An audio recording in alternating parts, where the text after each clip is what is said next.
Okay, Luke, welcome back. We're on the With Joby podcast, last of our little episodes on Peter Thiel. And I'd like to ask you, Luke, would you love it if I gave you $100,000 for the next year or two to go and pursue your own ideas? Would that be something you'd like or not like? Sounds good to me, Joe. Sounds good to you. Where's the catch? Where's the catch? Yeah, what it's yeah, exactly. There's no catch. This is something that not many people get to do. But if you're lucky enough to get one of the Thiel Fellowships every year, I'm pretty sure it's annual. That's what you get. 100 grand. But one of the conditions is you have to quit college. Wow. Or defer for a year to go and do it. This is what I want to talk about today, because Thiel is not just someone who has a few fiery comments in YouTube videos. He's actually created something, him and I'm sure other people, but certainly he's the leader of it. So this is a quote from their website. College can be good for learning about what's been done before. Builds very much on yesterday's episode on 0 to 1. But it can also discourage you from doing something new. Each of our fellows charts a unique course. Together, they have proven that young people can succeed by thinking for themselves instead of following a traditional track and competing on old career tracks.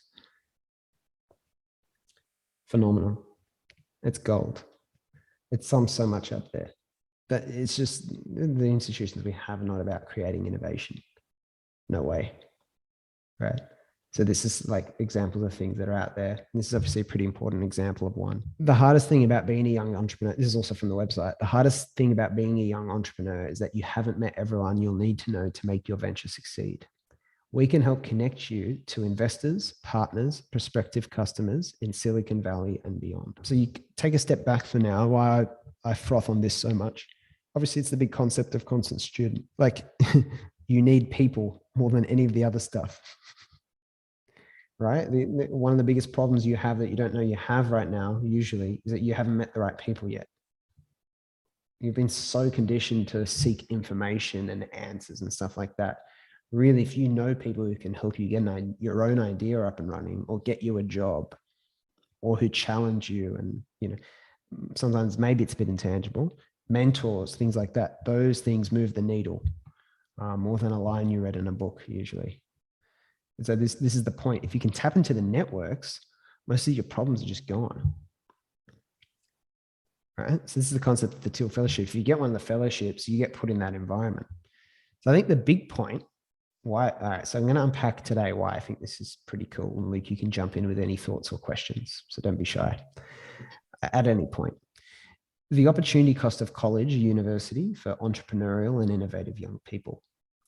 And I think it's not something you're born with, being entrepreneurial and innovative. It's a choice. It's if you're a curious person, because once you're curious, you start to see things. And once you see things, you see the gap between the way things should be and the way they are now. And then you have the urge to fill that gap. So I see this with a lot of young people who have that spirit, and we've talked about it in the last couple of episodes. Sometimes the reason they're at college or university is not clear to them. They have an itch for more. They don't want the conventional sort of path. They might have outgrown what they're doing, but they don't really know how to navigate that. All right. It might just be a box they think they need to tick. They get distracted by having grades, exams, and all that. There is an opportunity cost to being at university. Let me just make that clear. All right. It's not going to be the end of the world if you could have spent that time doing other stuff. I've seen it take away a lot of people from what would be otherwise more creative, productive uses of their time. Now, again, if you're there for a party, or you're there, you like the environment, you like the degree, no problem. Enjoy it and make the most of it. But there's a lot of people, in fact, probably the most entrepreneurial people, it suits them way less. So I like that they actually force them. I like that they actually force them to quit, because it sends a very clear message. And Thiel is not afraid to be contrarian, as we've seen. And he's not saying everyone needs to quit. He's saying these people, no way, no way. All right, give it a year, work on an idea for a year, go back to it after.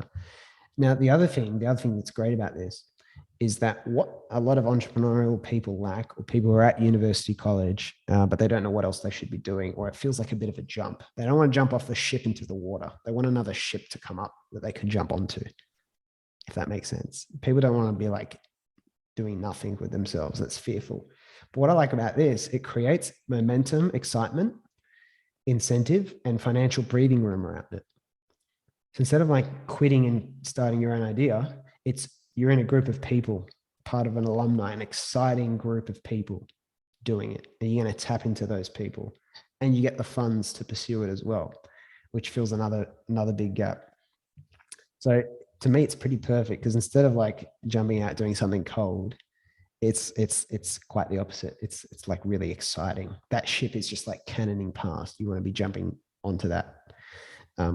So yeah, I think that is the advantage of looking beyond for solutions, because if you can tap into networks and groups of people, it's going to make it a lot easier.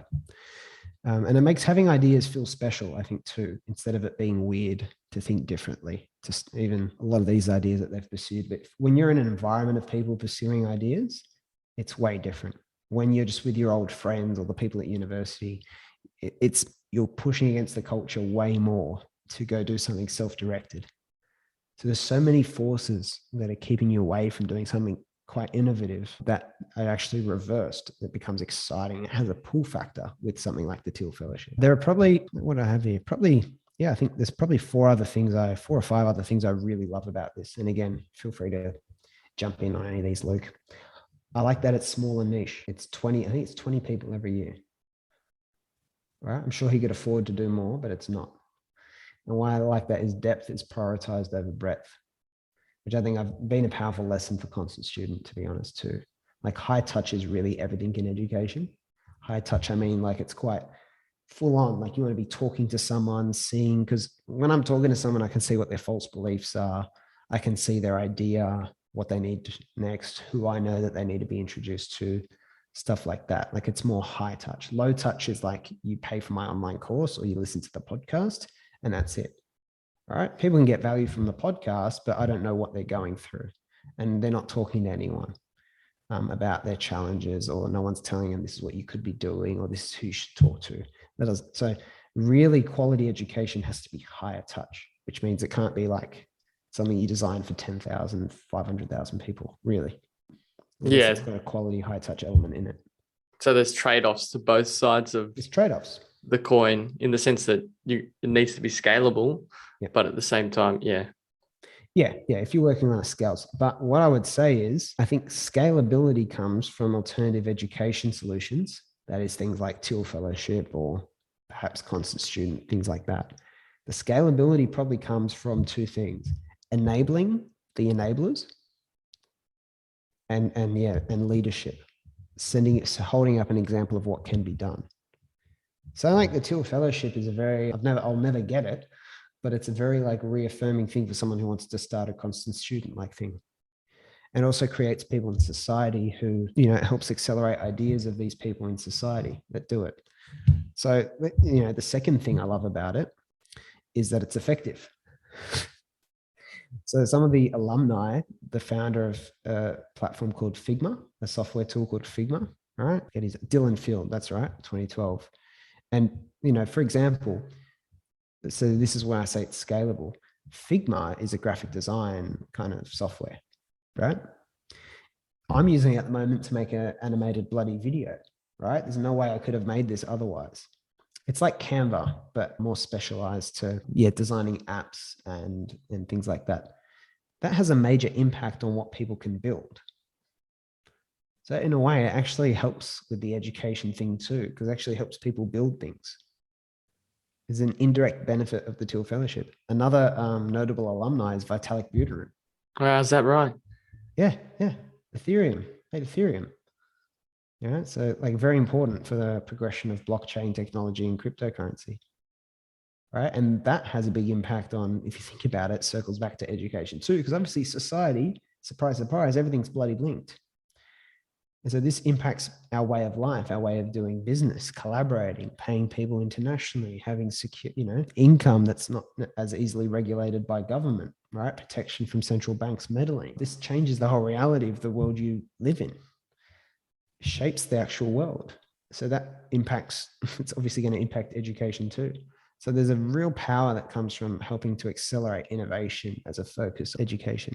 But also in terms of it being effective, the paradox is it kind of overcomes Taleb's lecturing birds how to fly principle, if you remember that. Yeah. It's a name, obviously, because what often happens is with lecturing birds how to fly, you get already able people, you take them through your system, you haven't really improved them much at all, and then they just go out and they manage to succeed in something. So say they manage to get jobs in law, they go, look, university's great, or look, my course is great.